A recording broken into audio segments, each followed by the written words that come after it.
सायुज्य, सामीप्य, सालोक्य, सालोक्य, इस रूप से भगवान के अगर भगवान सत्य होगी, तुम्हारा अमृत बहुत महत्वपूर्ण है। तो जानते हो वसुधा स्वकथा लोके, वसुधा स्वकथा लोके, वकाच वमणिर्मः। जो अमृत का घड़ा लेके आए होते शीशे के खिलौना लेकर के और हमारे साधारण भक्तों से, श्रोताओं से मणि, हीरा, शीशा के बदले ले लेना चाहते हो, भाग जाओ। बड़ी बेइज्जती के साथ देवताओं को भगा दिया। देवता अपमानित होकर भागने गए ब्रह्मा जी के पास।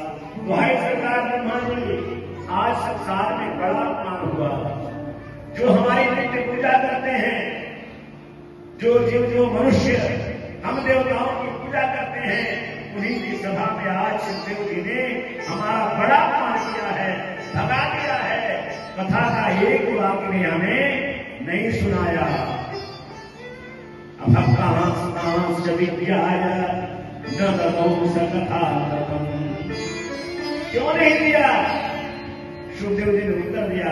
सूर्य ने कहा अभक्त मान करके, जो अभक्त है अर्थात जिसके भाव भक्ति के नहीं है, जिसके हृदय में श्रद्धा नहीं है, गुरु के प्रति भक्ति नहीं है, कथा के प्रति निष्ठा नहीं है, उसे यह अमृत, यह कथामृत न तो मिलती है और न मिलने के बाद उसे काम करती है।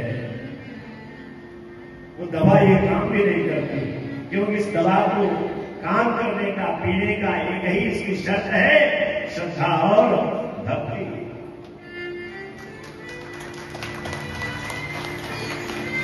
परेशान होकर ब्रह्मा जी के पास गए। ब्रह्मा जी ने कहा अच्छा, बड़ा अपमान हुआ, देखता हूं कारण क्या है। सुखदेव जी ने तुम्हें कथा क्यों नहीं पिलाई? वहीं स्वर्ग लोक में ही बड़ा सा तराजू बनाया। स्वर्ग लोक में तुराम लब्ध्वा तोलयत् साधनान्यज। और भगवत प्राप्ति के जितने साधन थे, वेद, पुराण, उपनिषद, सबको एक पन्ने में रख दिया। और श्रीमद् भागवत की जो कथा आप सुन रहे हो, इसको एक पन्ने में रख दिया।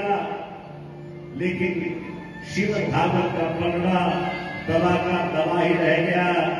सारे पुराणों, सारे साधनों, यज्ञ, तपस्या, तप, सबका पन्ना ऊपर हो गया।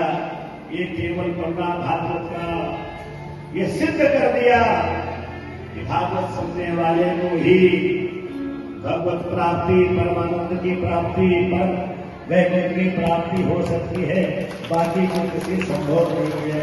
वो भक्तवत्सल भगवान की।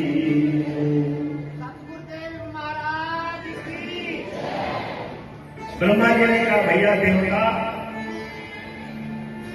अगर तुम्हें भगवान की कथा सुननी है तो जब मनुष्य बनना, जब तुम्हारे पुण्य क्षीण हो जाएंगे, क्षीणे पुण्य मर्तलोकम विशंति, तुम्हें जाना ही पड़ेगा वहां।